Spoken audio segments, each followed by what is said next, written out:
Bueno, bienvenidos a la clase de hoy, capítulo 46, versículo 28. Les comparto el primer texto. Jacob envió a Yehudá delante de sí hasta Yosef para que éste le indicara el lugar destinado para él en Goshen, y ellos vinieron a la tierra de Goshen. ¿Alguna vez les practicaron la brajá de los padres a los hijos en la mesa de Shabbat? Si alguna vez lo hicieron, a mí me gusta cuando veo las cabezas que se mueven para un lado o para el otro, me cuenta si sí, si no. Si alguna vez lo hicieron, a veces se plantea una disyuntiva, ¿no? El padre está sentado, los chicos están sentados, y uno no llega con las manos a todos.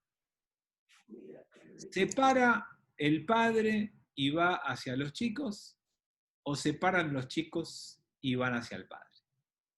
Bueno, aunque les parezca mentira, no creo que a esa altura les parezca nada mentira, los rabinos discuten estas cosas y se preguntan estas cosas y sacan resultados o conclusiones o leyes con estas cosas. Y la ley, o la costumbre, es que separan los chicos. Y separan los chicos porque es uno de los caminos para generar en los chicos la idea de respeto. Las ideas de respeto no se imponen, se construyen y se obtienen. Pero hay ciertas prácticas habituales y cotidianas que contribuyen a que vos puedas ir desarrollando y consolidando ese lugar. Yo sé que en el siglo XXI hay cosas que son difíciles, pero cuando los hijos insultan a los padres, pero se insultan como a un amigo, como a alguien cercano, y les dicen, che, boludo, uy, quedó grabado. O dicen cosas que parecería hoy, es inofensivo, se habla así, papá, hoy, no pasa nada, vos no entendés nada porque sos medio viejo, pero así se habla. En general, la postura nuestra del judaísmo, y de donde yo me inserto de este judaísmo, es que no debiéramos fomentar eso, porque estas pequeñas prácticas erosionan el concepto de respeto.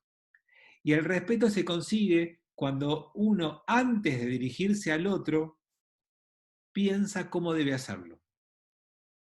Cuando ese respeto no está, uno le habla como a cualquier otro.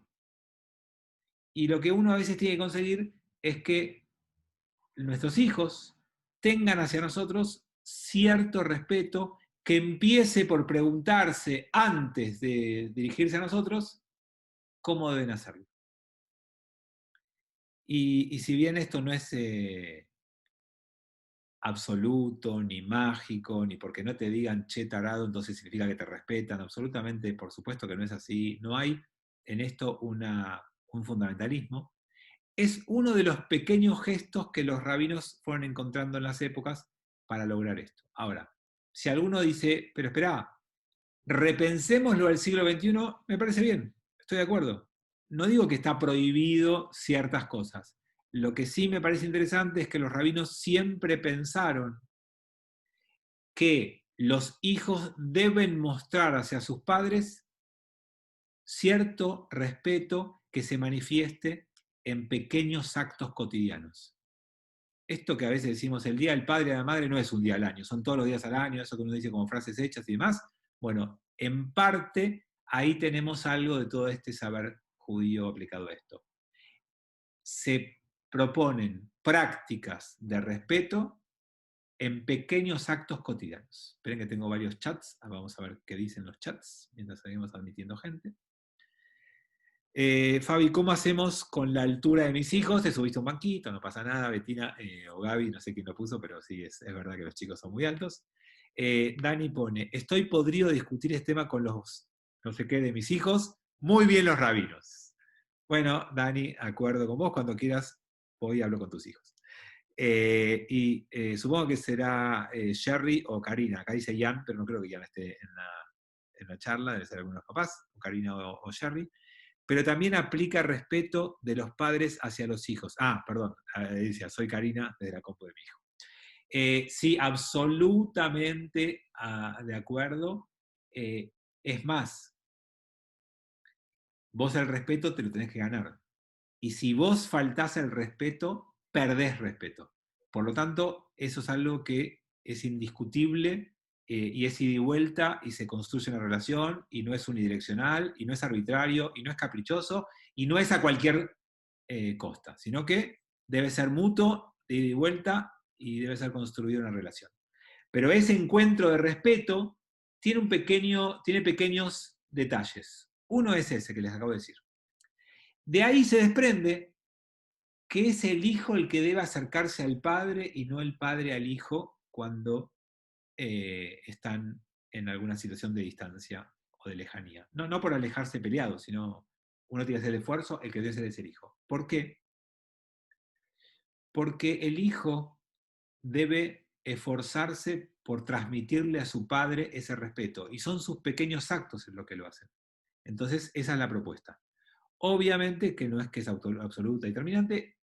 ¿Por qué les digo todo esto? Porque eso que les digo surge del versículo que acabamos de leer. No sé si se dieron cuenta. Pero si lo leyeron bien, y se los vuelvo a mostrar, el texto dice que Jacob fue hacia la tierra de Egipto, pero no lo fue a ver a Yosef. Fue a que Yehuda le marque el camino para llegar a la tierra de Goshen. Y se estableció en la tierra, ¿y qué dice el próximo? Y unció Yosef su carro y subió a Goshen al encuentro de Israel. Y fue Yosef el que fue a buscarlo a Jacob. No fue Jacob el que fue a verlo a Yosef. Jacob fue hasta la tierra y fue Yosef el que tuvo que acercarse al encuentro de Israel, su padre, y se le presentó y cayó sobre su cuello y lloró mucho sobre su cuello. ¿Sí? ¿Se acuerdan? Actitud típica de esta familia y de este libro que ya vimos bastante. Por lo tanto, pequeña muestra de respeto, por más que Yosef era el gobernante de Egipto, por más que la autoridad de Yosef estaba por encima de casi todos, tiene que mostrar el respeto a su padre y tiene que poder ir él a verlo a su padre. Tenemos un chat, Tomás. O sea que las y Yemames tienen razón. Siempre tienen razón Tomás las y Yemames. No te atrevas a decir que no porque vas a perder.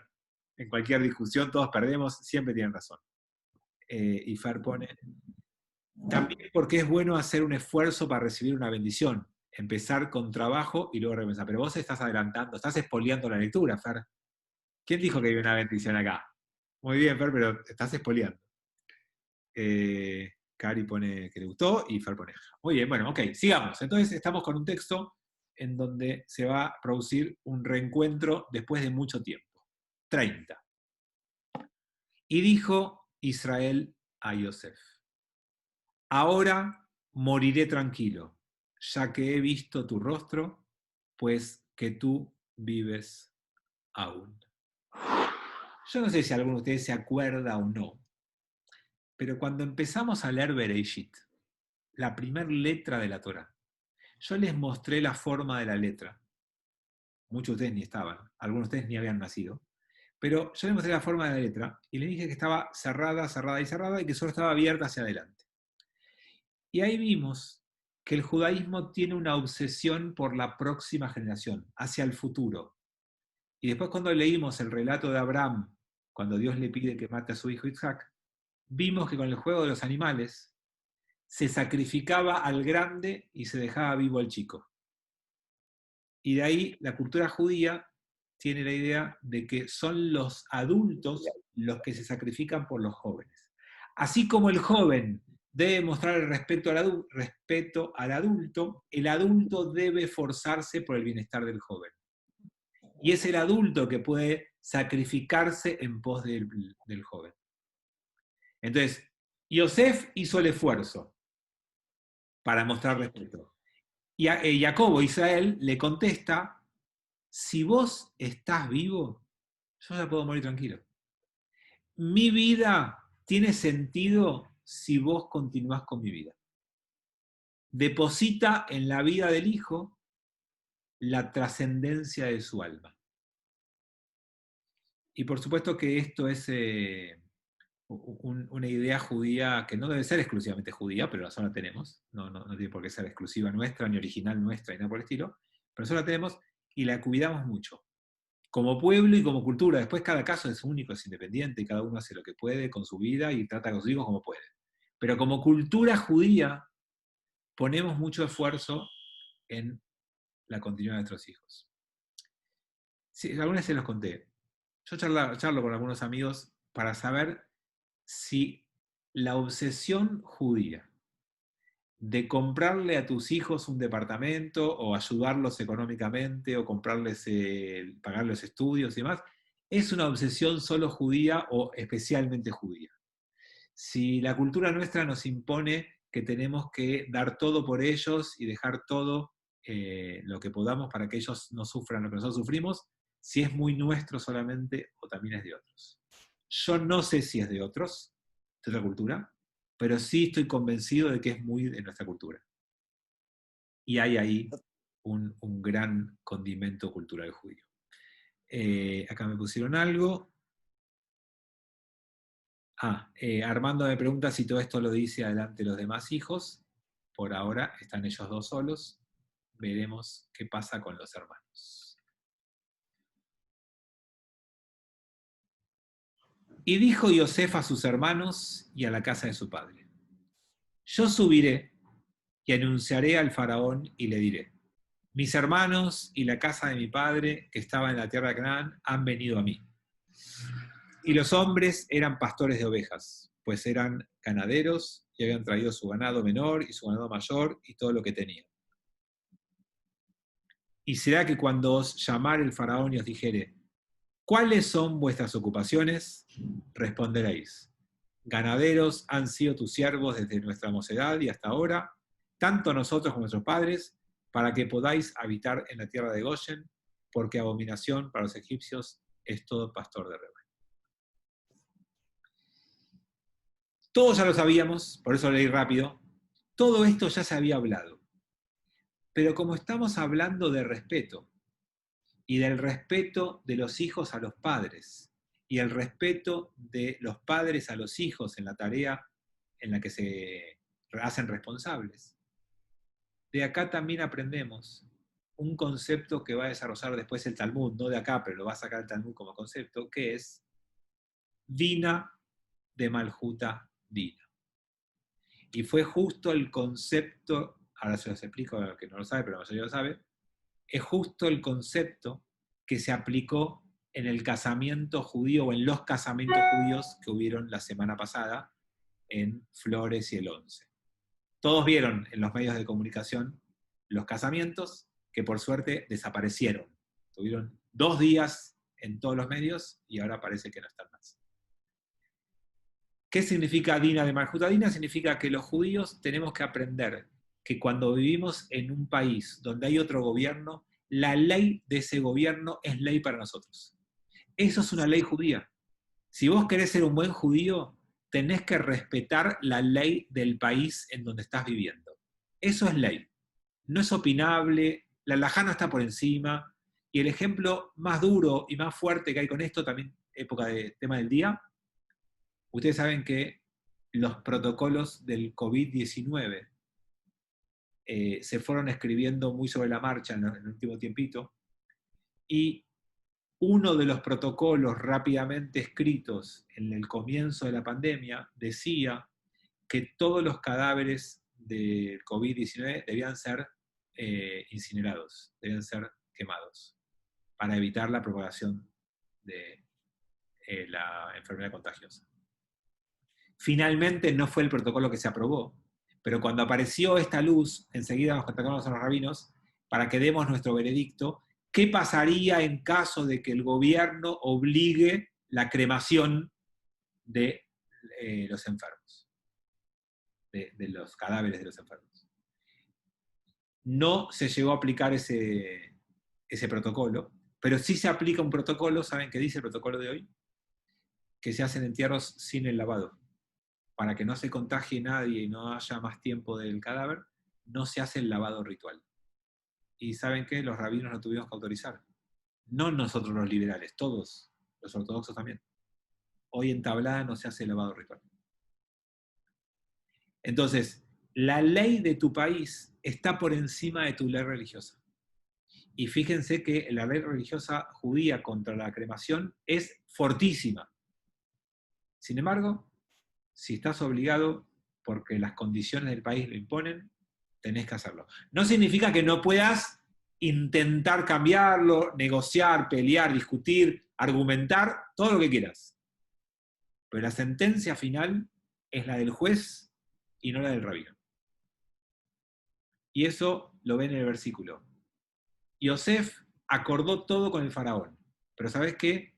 Llegaron estos judíos a vivir a Egipto, andá y mostrá respeto. Presentate, decí quién sos, mostrá sumisión, contestá las preguntas que te dicen. Él te va a autorizar a vivir ahí. No soy yo, no es Yosef el que te autoriza, va a ser el faraón el que lo hace. Tenés que respetar la ley de tu lugar. Y yo quiero remarcar mucho esto, porque hay muchos judíos que viven y se comportan como si esto no fuera cierto. Y que haya actos de judíos individuales que contradigan esto, no significa que la ley judía lo avale. Cuando un judío te da un pagaré o un cheque y después no respeta la fecha que puso y piensa que como el otro no es judío, o sea, lo puede hacer, está equivocado. La ley de tu país te exige respetar los compromisos que firmás, y si vos firmaste un compromiso, tenés que respetarlo. Y si no podés, tendrás que presentarte a un juez y declararte en quiebra, que se te embarguen los bienes o lo que fuera, pero no pensar que sos más inteligente y que vos podés no cumplir esos plazos. No hay ninguna fuente judía que te lo permita. El judaísmo te pide que seas respetuoso de las autoridades del lugar donde vivís, como le pidió Yosef a sus papás y a sus hermanos. Por más que él era el vicegobernador y podría haber chapeado y decir, si a vos te para un policía en la calle de Egipto, decirle que sos mi hermano, o decir que sos mi papá. No chapeó, pidió permiso, se presentaron y acataron lo que les decía. Tengo un chat por aquí que no pude ver, a ver. Uy, ¿dónde está?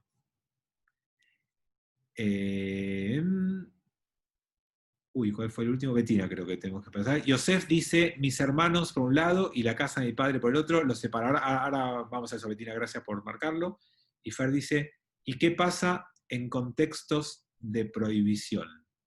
La Unión Soviética o países aún más hostiles.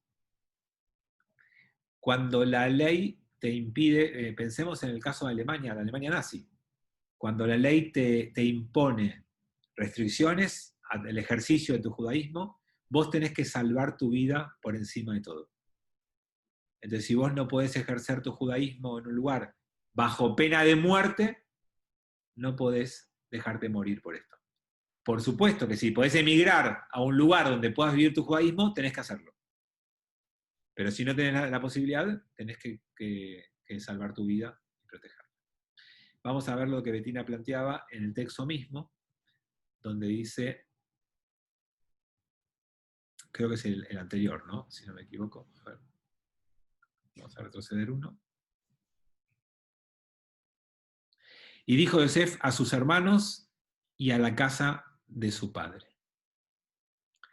Acuérdense que Yosef y sus hermanos tenían una enemistad o un conflicto muy importante. La manera en la que Yosef se dirige a los hermanos no es la misma con la que se dirige al padre, porque obviamente con el padre tiene otro respeto y los hermanos se habían comportado con él de una manera. Todavía está pendiente encarar el tema de los hermanos, ya lo vamos a ver porque lo van a hablar. Por ahora están puestos aparte porque todavía no hay reconciliación del todo y no hay claramente un acercamiento. No va a ser fácil, pero ya va a llegar. ¿Estoy bien o me pasé uno? No, perfecto. 47. Y vino Yosef y anunció al faraón y dijo, mi padre y mis hermanos, con su ganado mayor y su ganado menor y todo lo que poseen, han venido de la tierra de Canaán y aquí que están en la tierra de Goshen. Y de entre sus hermanos tomó 5 hombres a quienes presentó ante el faraón. Bueno, no es una presentación de la que se da cuando uno está orgulloso de su familia y le quiere decir, mira, te quiero mostrar a mi familia, mira cómo son. Estamos frente a un acto protocolar. Y los actos protocolares deben ser tenidos en cuenta los límites y los protocolos. No podés, ellos eran 70 los que llegaron. No pueden ir los 70. Tiene que ir un grupo que representa a los demás y que alcance simplemente para cumplir con ese protocolo. Darío me dice,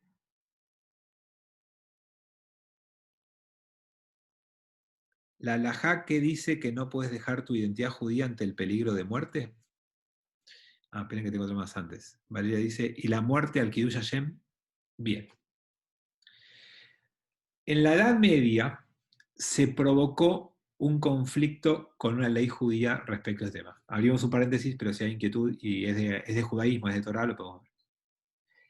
La ley exactamente dice que podés transgredir cualquier mitzvah para salvar tu vida, menos 3. Incesto, asesinato y la más conflictiva es la tercera. Técnicamente dice Abodá Zará. Abodá Zará se suele traducir como idolatría. Entonces, ningún judío puede transgredir asesinato o incesto para salvar su vida. Si el faraón le dice, mira, o cometen incesto o los mato a todos, se tienen que dejar morir. O asesinen a tal persona, si no pueden, se tienen que dejar morir. Pero no fue el caso. Ahora, ¿qué pasa con Abodá Zará? En el caso de Egipto no es un problema porque no les pidió que hagan Abodá Zará. No le dijo, adoren al dios Ra, al dios Sol, adórenme a mí como rey, como faraón, como hijo de Dios. No pidió nada de eso. Abodá Zará es idolatría. En la Edad Media, y esta es la pregunta de Vale, algunos judíos tomaron esto como algo a cumplir en forma estricta, y entonces, frente a la necesidad de conversión o muerte, eligieron muerte. Y eso es morir al Kiddush Hashem. En castellano se llaman autos de fe. Cuando el judío decía, prefiero morir que convertirme. O sea, transgredir la tercera de estas mitzvot, que es Abodá Zará. Ahora, la halajá también tiene la posibilidad de que lo hagas si lo haces para salvar tu vida en privado. Si vos frente a un tribunal de la Inquisición le decís que vos reconoces a Jesús y te convertís y en privado seguís siendo judío, hay interpretaciones rabínicas que te lo permiten. Y dicen que cuando se implantó esta ley era simplemente para que no sea algo público, que lleve a todo el mundo a hacer lo mismo. Y el ejemplo histórico de esto es Shabbatai Tzvi. Cuando Shabbatai Tzvi fue obligado a ser convertido al Islam o dejarse morir, él se convirtió al Islam, no eligió la muerte. Y cuando él se convirtió al Islam, muchos, cientos de judíos se convirtieron al Islam. Y durante mucho tiempo hubo una secta de judíos conversos por Shabbatai Tzvi. Entonces, claramente, no se refería a ese tipo de cosas. Cuando es en privado, cuando es sin incidir a otros, se hace. Por eso esos judíos, acá pone Vale, se llaman marranos. Eran los que públicamente podían vivir como cristianos, pero en privado, en su vida íntima, eran judíos. Y Armando pregunta, ¿y convertirse al cristianismo o al islam para salvar la vida? Por eso es lo que decíamos recién. Hay corrientes alágicas que lo permiten, o interpretaciones, mejor dicho, que lo permiten, y otros que dicen que de ninguna manera podés hacer Abodá Zará. Después hay rabinos de la Edad Media que consideraban al cristianismo Abodá Zará, pero al islam no. Entonces ahí depende de qué consideres Abodá Zará, si el cristianismo es Abodá Zará, si el islam es Abodá Zará y esas cosas, ya es más detalle. A nivel general alcanza con esta idea para entenderla. Bien, volvamos al texto y estamos en el acto protocolar en que presentó a sus hermanos frente al faraón. Y dijo el faraón a sus hermanos, ¿cuáles son vuestras ocupaciones? Y ellos respondieron al faraón, pastores de ganado menor son tus siervos, para nosotros, tanto nosotros como nuestros padres, tal cual le había pedido Yosef que haga. Y dijeron además al faraón, para habitar temporalmente en esta tierra hemos venido, porque no hay pastos para los rebaños que tienen tus siervos, pues el hambre se ha hecho pesada en la tierra de Canaán. Ahora pues, te rogamos que habiten tus siervos en la tierra de Goyen. Lo leí en hebreo porque no está acá, falta eso, en la tierra de Goyen. Y la palabra clave de este versículo es temporalmente. Hemos venido temporalmente a habitar esta tierra. Ese temporalmente fue el que ellos mismos no cumplieron. Ese temporalmente fue el problema de la esclavitud judía en Egipto. Tenemos que saber que la estadía prestada debe ser corta y breve. No te pongas cómodo en la casa de otro. No transformes una situación transitaria en definitiva por comodidad. Y esto nos cuesta muchas veces porque obviamente somos personas que se acostumbran rápidamente.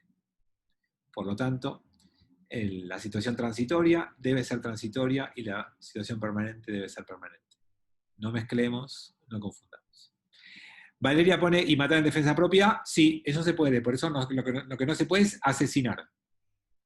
Volvemos al tema anterior, matar en defensa propia para salvar tu vida se puede. No se puede asesinar. Y Armando pone hoy en día, no sé a qué te referís con y hoy en día, porque hoy en día no hay nadie que te obligue a convertirte a ninguna religión, no es un problema hoy. No, me refiero a si hoy en día en la diáspora, ¿estamos temporalmente o permanente? Ah, perdón, no entendía la pregunta. Bueno, en términos judíos, estamos temporalmente. Ahora, es una discusión interesante. Justo en el encuentro anterior vimos el nacimiento de la Reforma. Y el inicio de la Reforma, del movimiento reformista, se sostuvo en que el judío debía entender que era ciudadano del mundo y que su situación en el mundo debía ser permanente para siempre. Y debía quedarse allí. El sionismo fue tardío en el movimiento reformista. En la primera etapa no lo fue. Entonces, depende del momento histórico y depende del rabino que le preguntes. Acá ya no hay una uniformidad de criterio. Ahora, si tomamos a la Torá como paradigma, el paradigma de la Torá es que la vida judía es en Israel. Y que la vida judía fuera de Israel es solo cuando las circunstancias no te lo permiten. Ahora podemos profundizar un poquito más y ver lo siguiente.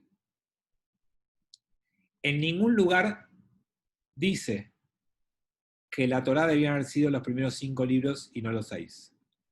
La Torá podría haber sido 6 libros y no 5. Y la Torá termina con Moshe y el pueblo judío fuera de la tierra de Israel.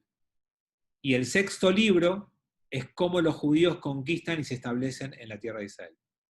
Haber dejado el 6.º libro afuera de la Torá y sacarle dimensión de santidad al 6.º libro es una postura ideológica muy fuerte.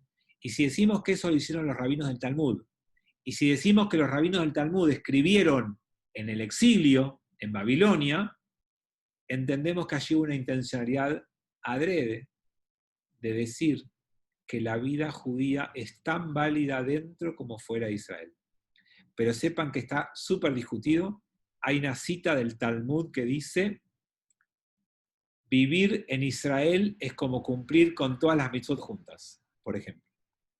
Igual eso lo dice de muchas cosas, pero también lo dice de vivir en Israel. Así que sepan que hay una discusión rabínica en el Talmud y una historia compleja respecto a esto. Si ustedes me preguntan a mí, yo les voy a decir que hoy el judío en la diáspora, no en el exilio, porque no es obligatorio, sino en la diáspora, ¿puede tener una vida judía plena 100% y cumplir con todas las mitzvot? Sí. ¿Debería quedarse cómodo en la diáspora y nada más, no. Eso no significa que cada uno de nosotros tenga que tener la fuerza de encarar una mudanza y de empezar de nuevo en la tierra de Israel. Cosa que no es sencilla. Así que, ¿puede ser que algún día nos arrepintamos de esto? Sí, puede ser. Ya nos pasó más de una vez, incluso en las épocas en donde mejor nos sentíamos. Acuérdense del siglo de oro español, acuérdense del alemán judío del siglo XIX, del honor del judío que peleó en la Primera Guerra Mundial para Alemania, y de lo integrado que estaba el judío austríaco a su país. Tenemos un montón de ejemplos de momentos exitosos en las historias judías en la diáspora que terminaron mal.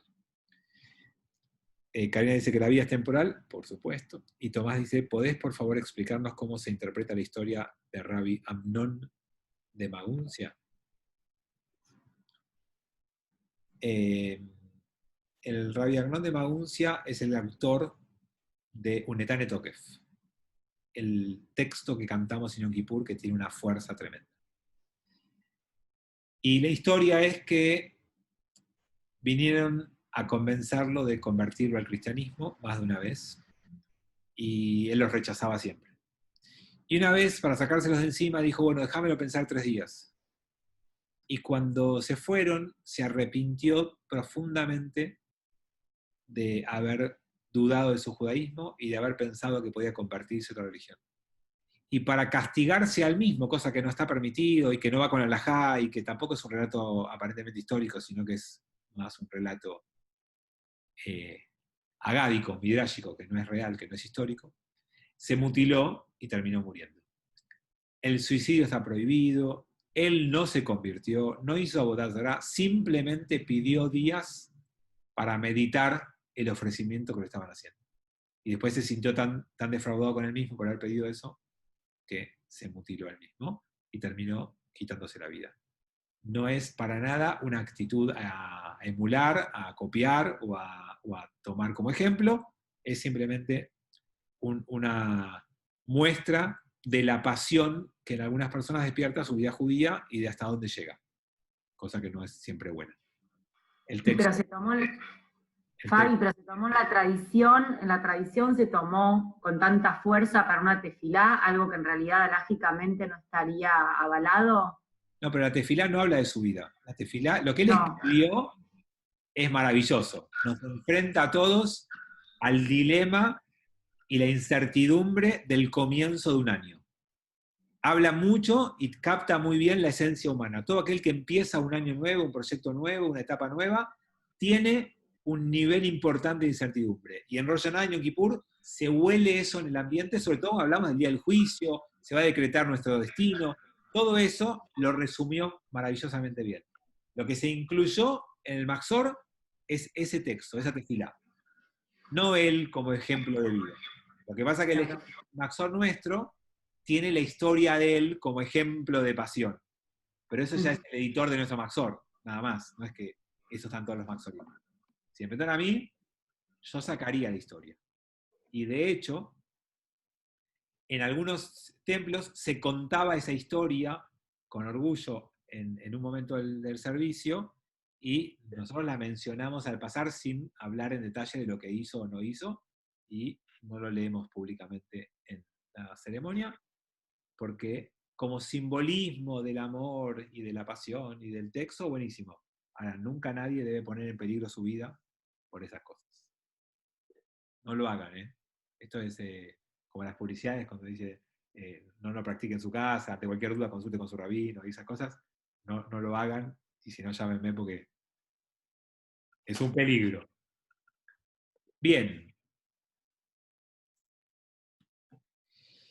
Y habló el faraón a Yosef diciendo, tu padre y tus hermanos han venido a ti, la tierra de Egipto está delante de ti, en lo mejor de la tierra asienta tu padre y a tus hermanos, habiten en la tierra de Goshen, y si conoces que hay entre ellos hombres hábiles, ponlos por mayorales de mi ganado. dos textos, dos ideas centrales de este versículo. Una ya la hablamos, pero la vuelvo a decir. En lo mejor de la tierra poné a tu gente, en la tierra de Goyen. No es en lo mejor de la tierra, es una habilidad de comunicación. Uno puede parecer una cosa y ser otra. Hay que prestarle mucha atención a las palabras que te dicen.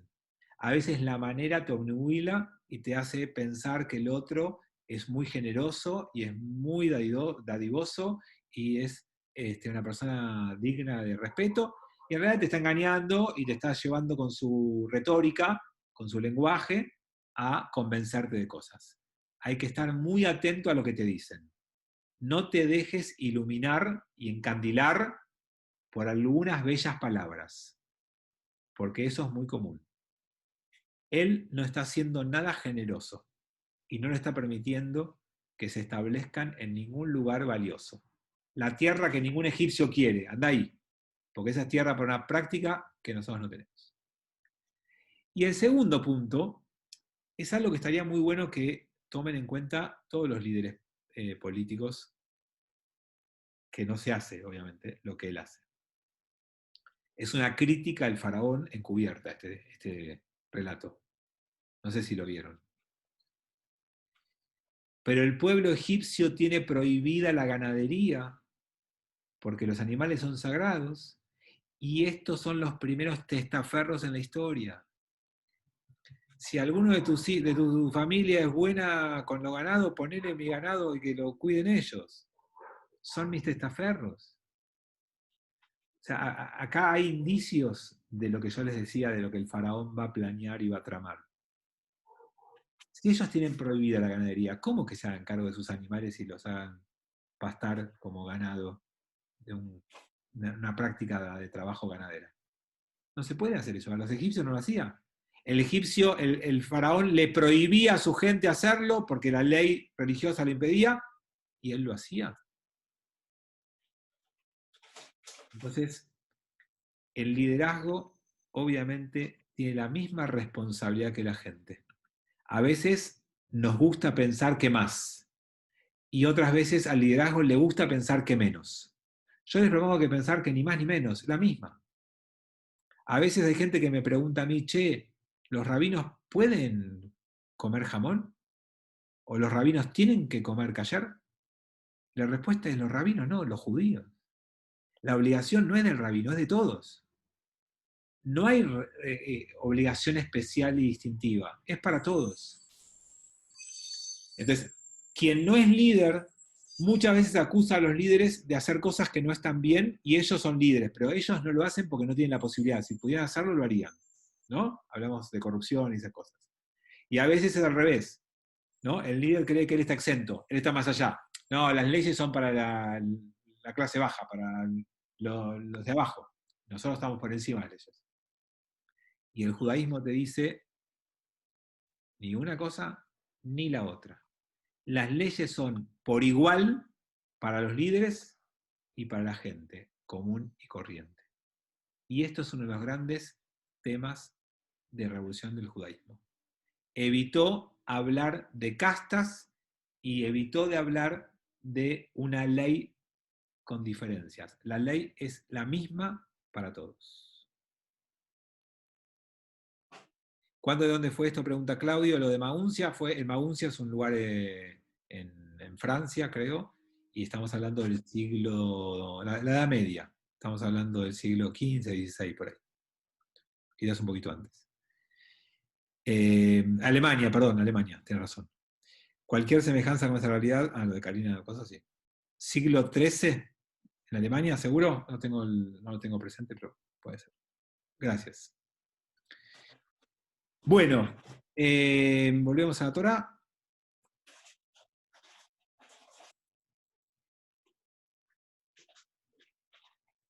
Uno más. Y trajo Yosef a su padre Jacob y lo presentó ante el faraón, y Jacob bendijo al faraón. Y acá aprendemos también una práctica que tenemos incluso hasta el día de hoy en los Sidurim. ¿Alguien tiene en mente que en el Sidur hay una bendición para el país en donde vos vivís, y en esa bendición bendecís a los gobernantes, a los ministros, a los consejeros, que tengan inteligencia, que les vaya bien, que hagan las cosas bien. Desde ese relato de la Torá de Yosef y Jacob llegando a ver al faraón y bendiciendo al faraón, el pueblo judío aprendió que el pueblo judío debe rezar por el bien de quien gobierna el lugar donde circunstancialmente te toca estar. Nadie debiera vivir en un lugar donde sus gobernantes no merecen su bendición. Y ahí estamos todos en problemas. Pero bueno, uno debiera rezar por el bienestar de su gobierno, de sus dirigentes, y pedir por ellos, porque si vivís acá, tenés que saber que eso es parte de tus obligaciones. Acá Armando me dice que, sin embargo, el profeta Natán perdonó al rey David por algo penado. No, no lo perdonó, tuvo una pena. Se le murió el hijo a David por lo que hizo. Y Betina pone, ¿puede ser que la leamos en Rosh Hodesh Shabbat?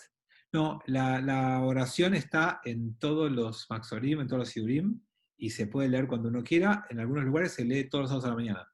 No está predestinada para algún momento, está para que se lea y se rece cuando la comunidad o el rabino lo disponga, y no tiene un momento específico solo para ser dicho. Bueno, entonces Jacob llegó, bendijo al faraón, y el 8 dice, y dijo el faraón a Jacob, ¿cuántos son los días de los años de tu vida? En hebreo,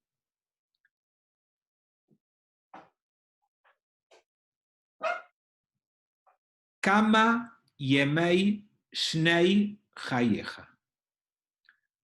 ¿Cuántos son los días Shnei de los años de tu vida? Esto ya había pasado con Sara, al hablar de años de su vida, como algo separado y en plural. Y lo que significa es que nuestra vida no es un continuo en el tiempo. Nuestra vida tiene diferentes momentos en su existencia. Y hay diferentes años, o años en plural, para hablar de que hay momentos de abundancia y momentos de carencia, momentos de felicidad y momentos de tristeza. Hay años en donde uno fue más pleno y años donde uno le costó mucho más todo. Y así hay que entender que la vida está compuesta por diferentes momentos y conjuntos de años en tu existencia. Y que alguien te pregunta, che, ¿cómo es tu vida? Esa pregunta no debía ser nunca en singular y esa respuesta tampoco debía ser nunca en singular. Vos tenés vidas. La palabra vida en hebreo es plural. Y vos tenés vidas porque tenés una vida de chico, una vida de adolescente, una vida en una etapa, otra vida en otra etapa, y vos sos muchas vidas distintas de tu existencia. Para que no creas que todo es bueno y para que no creas que todo es malo. Porque la vida judía está siempre en los equilibrios. Nunca mucho para un lado ni para el otro.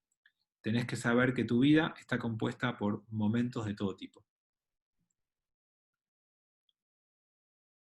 Y Jacob respondió al faraón, los días de los años de mis peregrinaciones son 130 años.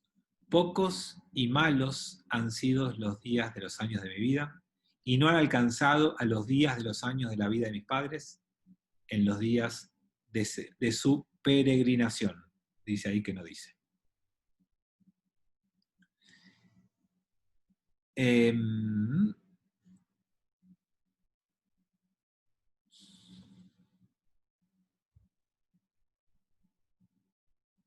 Bien.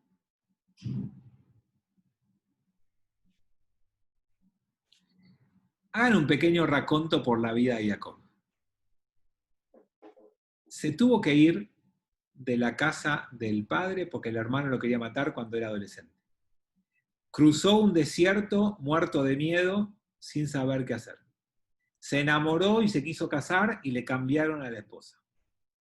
Para volver a casarse con su esposa tuvo que trabajar otros 7 años más. Cuando se consolidó ahí, el suegro lo miraba mal y se quiso escapar. Cuando se va de ahí, se entera que su hermano viene a buscarlo y se muere de miedo que el hermano lo va a matar. Cuando el hermano finalmente no lo mata, se separa, le violan a la hija. Cuando se recompone él, se establece en la tierra, le secuestran al hijo y casi lo matan. Vive pensando que el hijo está muerto y de repente se entera que los hijos le mintieron y que el hijo de él amado no está muerto, sino que está vivo en Egipto. ¿Cómo quieren que viva esa persona? Y a veces nosotros nos quejamos. Miren lo que le pasó a Jacob.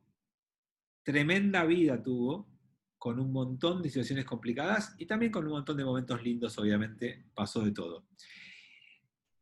También es verdad que él lleva vivido 137 años y sus padre y abuelo vivieron 180 y 175 años respectivamente. O sea que por ahora le parece poco su vida. Son pocos años, porque todavía espera llegar o igualar a sus padres. Vieron que nuestra mentalidad solo sirve para comparar con las referencias cercanas que tenemos. No hay absoluto. 130 es mucho o es poco, y depende. Para mí es un montón, y para alguien que su papá vivió 180 y su abuelo vivió 175, es re poco, ¿no? Eso es siempre relativo y comparativo. Jacob bendijo al faraón y salió de la presencia del faraón. Y estableció Yosef a su padre y a sus hermanos y les dio posesión en la tierra de Egipto, en lo mejor de la tierra, en la tierra de Ramsés, como había mandado el faraón. Hablemos un segundo de Ramsés. Acuérdense que en hebreo no existen las vocales, solo las consonantes. Ramsés es igual que Moshe con Ra adelante. Ramsés, Moses o Moshe. Entonces, la diferencia entre Ramsés y Moshe está en Ra. Y Ra es el dios egipcio del sol. Entonces, lo que vamos a ver acá es que el texto nos quiere decir que hay dos culturas que se van a enfrentar. La cultura que cree en Ra y la cultura que no cree en Ra. Por eso aparece el nombre de Ramsés acá en este momento. Porque la cultura a la cual llegó el pueblo hebreo es la cultura del dios Ra. Y el dios Ra es el dios del sol. Y el dios del sol es el dios que está centrado en su poder sobre tus ojos y sobre tu vista, que te la nubla y te la ciega, pero está apuntado directamente a tu vista. Vos no lo captás con tus oídos, lo captás con tu vista. Y esa es la esencia de esta cultura que hay acá. Y por eso el dios egipcio tiene un hijo que es un faraón, y que ese faraón debe construir pirámides y monumentos y de todo, porque es la cultura de la vista. Eso es lo que hay ahí. Ra en hebreo es malo con Ain, te falta la Ain, de Ra. Si fuera la Reish sola, sí, pero necesitaría la Ain para ser malo. Entonces tenemos allí la presentación de dos culturas opuestas, enfrentadas, distintas, en este relato. Y Yosef alimentaba a su padre y a sus hermanos y a toda la casa de su padre con pan, según el número de los hijos, y no había pan en todo el país, porque arreciaba mucho el hambre, y desfallecía la tierra de Egipto y la tierra de Canaán por causa del hambre. Bueno.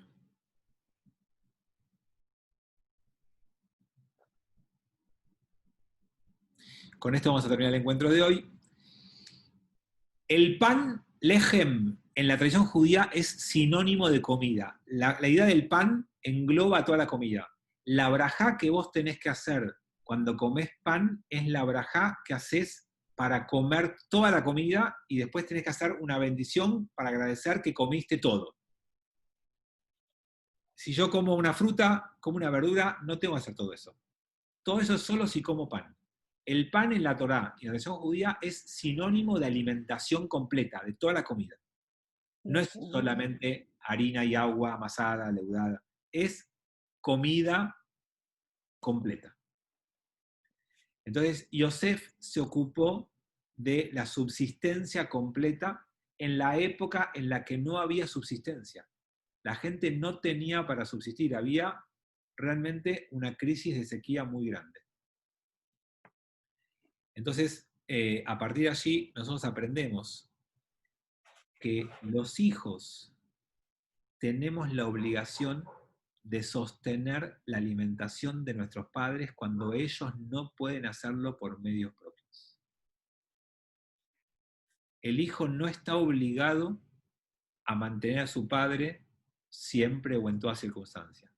Pero si el padre o la madre no tienen la posibilidad de subsistencia, el hijo está obligado a sostenerlos económicamente. No es una elección, es una obligación.